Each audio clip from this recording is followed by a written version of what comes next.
Good morning students. आज हम नई प्रश्नावली शुरू करेंगे। प्रश्नावली 17। नाम है आपका केंद्रीय प्रवृत्ति के माप। केंद्रीय प्रवृत्ति के माप।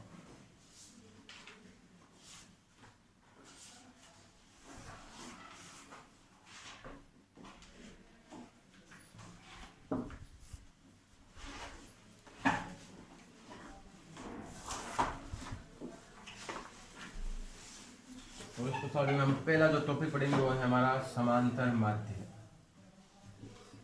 पहला जो टॉपिक हमारा है वो है समांतर माध्य।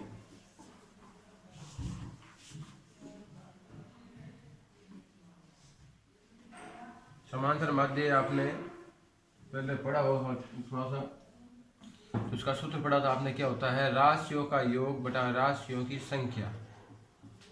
राशियों का योग बटा राशियों की संख्या, ये आपके समांतर माध्य का सूत्र है।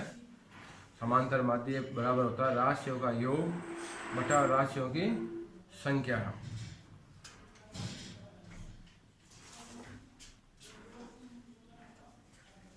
समांतर माध्य क्या है? वे जैसे कोई आदमी डेली वेजेस पे, दैनिक मजदूरी पे काम करता है। दैनिक मजदूरी पे काम करता है और उसको महीने में 20 दिन काम मिला, 22 दिन काम मिला, और उसकी जो पर डे उसको मजदूरी मिलती है 300 रुपये। उसकी प्रतिदिन की मजदूरी है 300 रुपये। वो महीने में माना कि उसने 22 दिन काम किया, 23 दिन काम किया। अब हमें निकालना तो उसको प्रतिदिन, भाई एक महीने में 30 दिन होते हैं, लेकिन उसने 30 दिन में से काम किया सिर्फ 22 दिन। लेकिन हमें पूरा 30 दिन का एवरेज निकालना है कि भाई अगर वो 8 दिन घर पे बैठा है, हम ये चाहते हैं कि पर दिन की मजदूरी निकले उसकी। तो हम क्या करते हैं, जब उसके 30 दिन महीने में होते हैं, काम उसने किया 22 दिन, लेकिन हम चाहते हैं उसके जो सैलरी है, जो उसने काम किया, वो पूरे 30 दिन में बढ़ जाए। प्रत्येक दिन की राशि आ जाए, जिस दिन उसने काम नहीं किया उस दिन की भी उसकी मेहनत प्राप्त हो, एक तरह से माना जाए। तो वो हम जो जिस विधि से करते हैं वो होता है हमारा समांतर माध्य।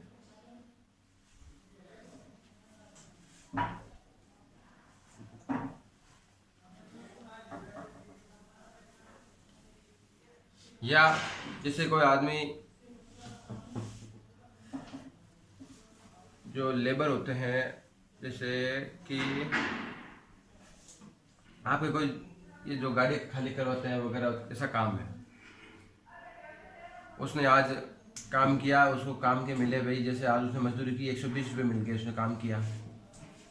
पहले दिन की उसने मजदूरी मिल गई 120 रुपये। दूसरे दिन उसको थोड़ा काम ज़्यादा मिल गया तो उसने कमा लिया 200 रुपये। तीसरे दिन काम किया, उसने मिल गया 180 रुपये। इस प्रकार से वो रोज काम करता है, लेकिन कभी कम है कभी ज़्यादा है, इसका पता नहीं। अगर हम सबको जोड़ के इनका एक एवरेज निकाले, हाँ भाई लगभग हर दिन इतना रुपये तो उसे मिल जाता है, तो वो हो जाता है भाई समांतर माध्य।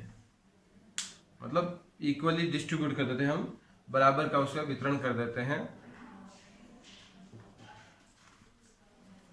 ये क्या जाएगा भाई? समांतर माध्य में आ जाएगा। देखते हैं सवाल। यहाँ पे आपकी किताब में है आंकड़ों का योग बटा आंकड़ों की संख्या, तब भी वही बात है। देखिए प्रश्न नंबर 1 है आपका प्रश्नावली का। कक्षा के गणित विषय में 10 छात्रों के प्राप्तांक।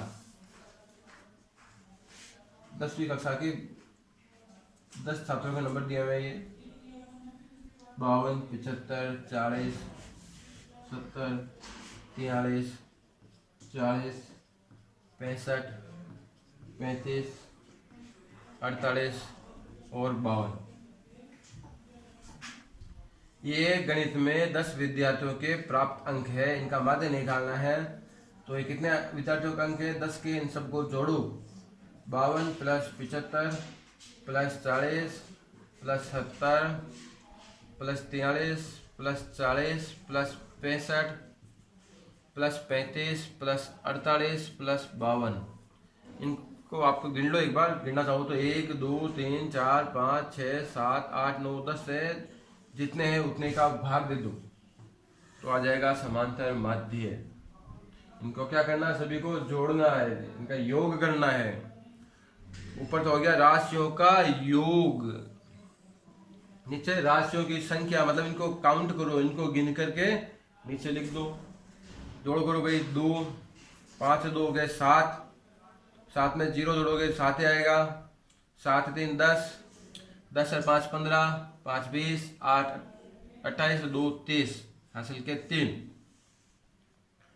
5 हासिल के 3 हो गए 8, 7 15, 4 19, 7 26, 4 23, 4 34, 6 40, 3 43, 4 47, 5 52। भाग दे देंगे 10 का तो आ जाएगा भाई इसका माध्य 52 प्राप्तांक। लगभग सबने 52 का एवरेज है, 52 नंबर सब लेकर आए हैं।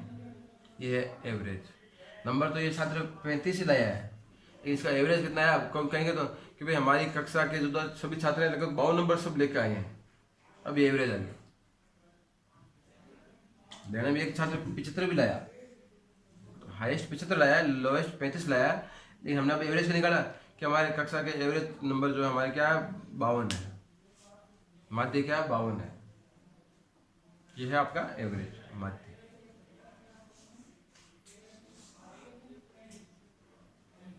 तो हमने क्या सूत्र लगाया माध्य के लिए, राशियों का योग बटा राशियों की संख्या।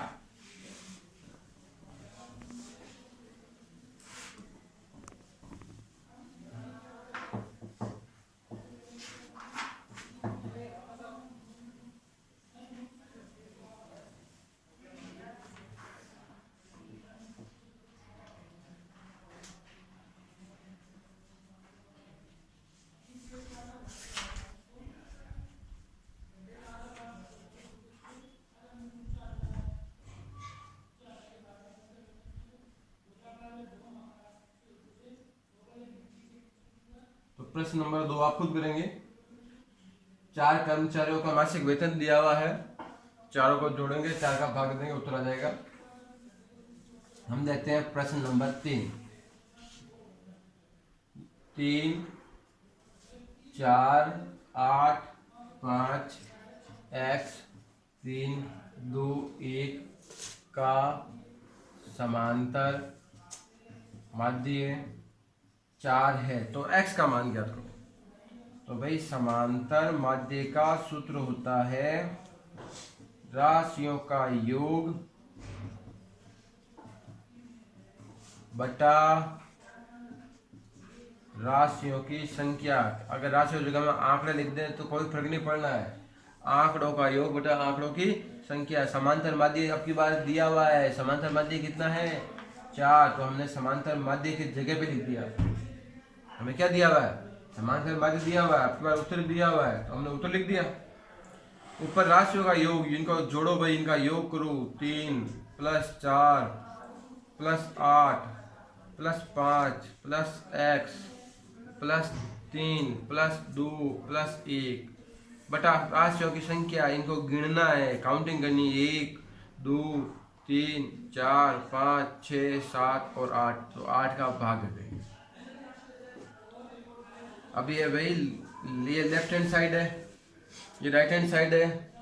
8 जो है राइट हैंड साइड में भाग में नीचे, तो लेफ्ट में जाकर गुणा होगा, तो गुणा कर दिया। 8 चौक 32, 4 3 7, 8 7 15, 15 5 20, 20 3 23, 23 से 2 25 से 1 26 प्लस x, क्या हो गया ये 26 प्लस x। 26 प्लस का है, इधर ले आएंगे तो आ जाएगा माइनस का 32 माइनस 26 बराबर x, तो माइनस कर दो भाई, x का मान कितना आ गया 6 है। इस प्रकार से आपको माध्य दिया हुआ है तो x का मान निकालना है।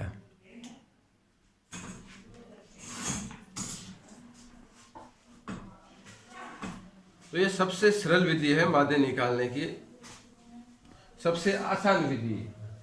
क्या है? सबसे आसान विधि है।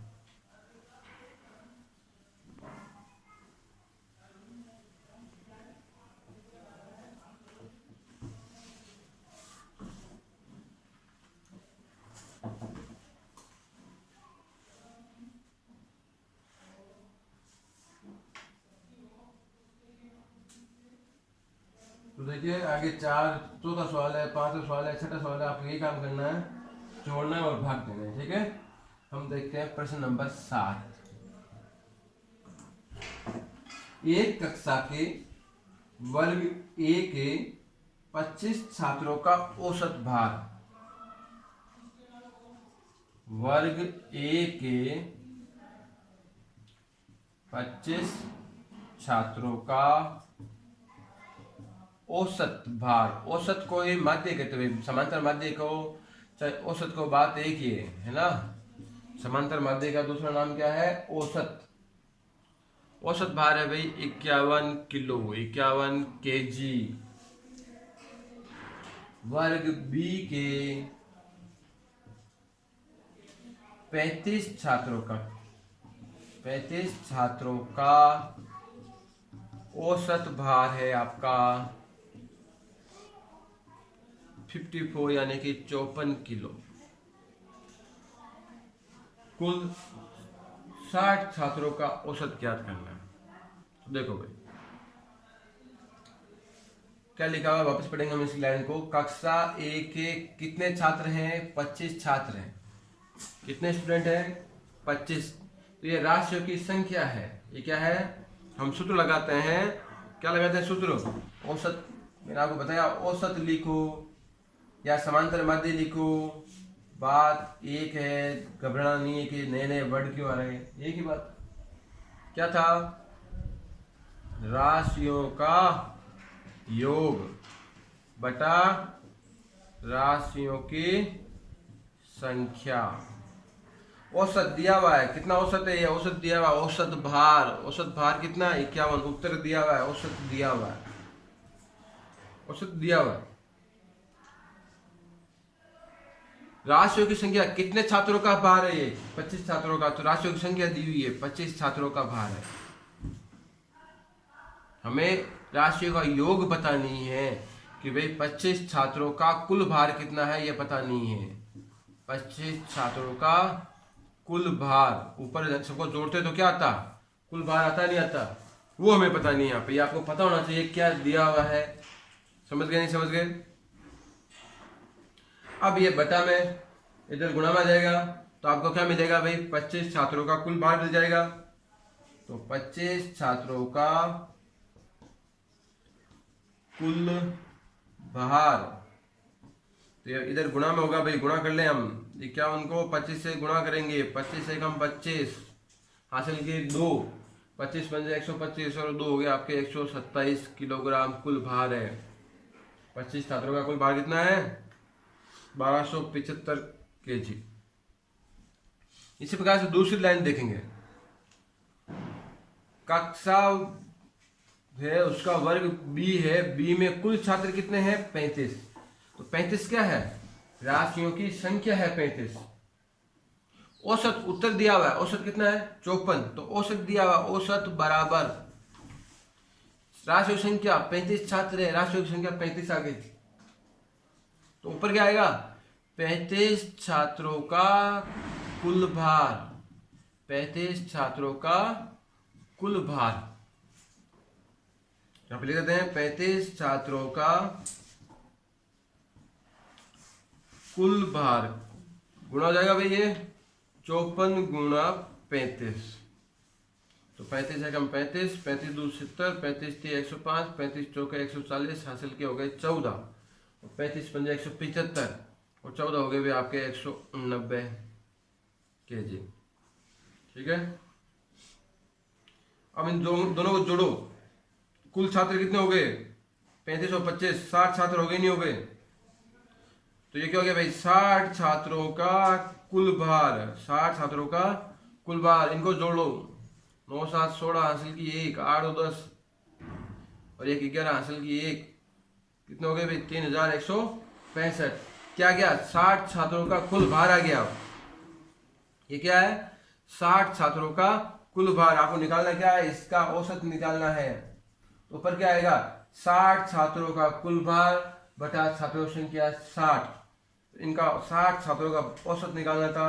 ऊपर आ गया भाई 60 छात्रों का कुल भार और राशियों की संख्या कितनी है 60।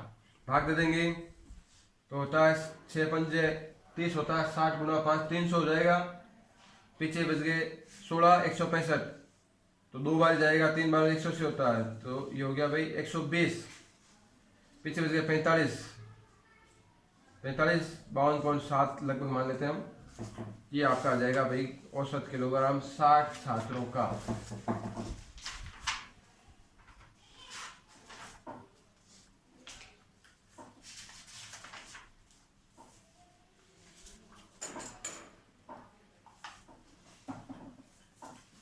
तो इस प्रकार से आपको प्रश्न करना है, थोड़ा ध्यान देना है।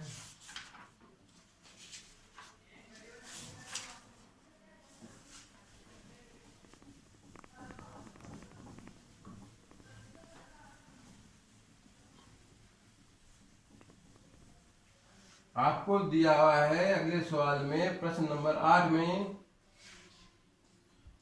5 संख्याओं का औसत 18 है।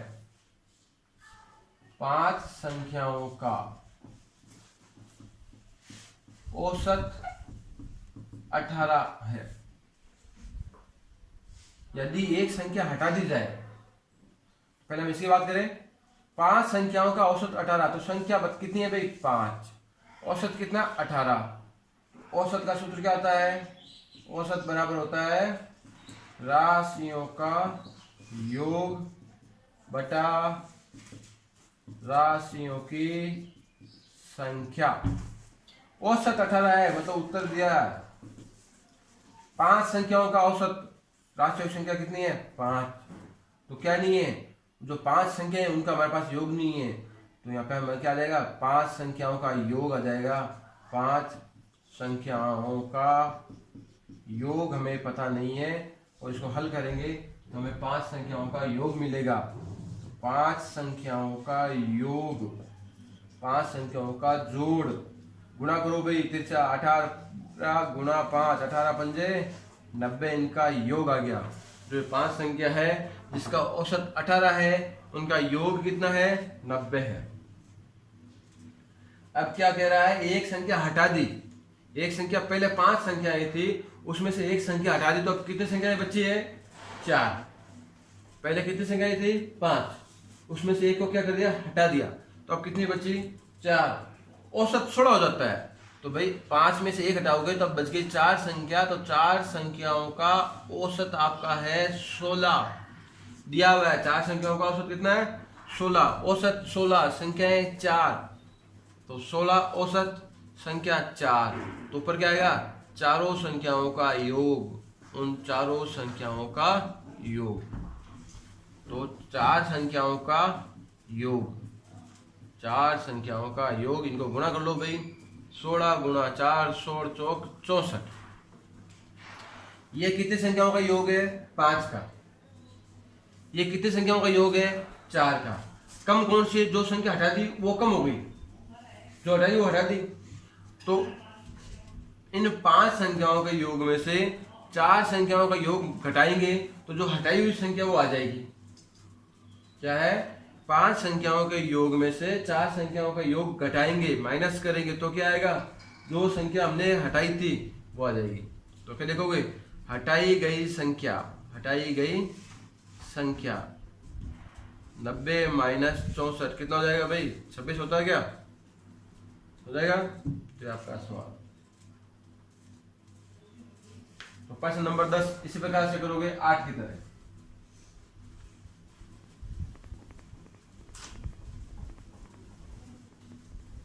प्रश्नों के आपको एग्जाम्पल भी हल करने हैं।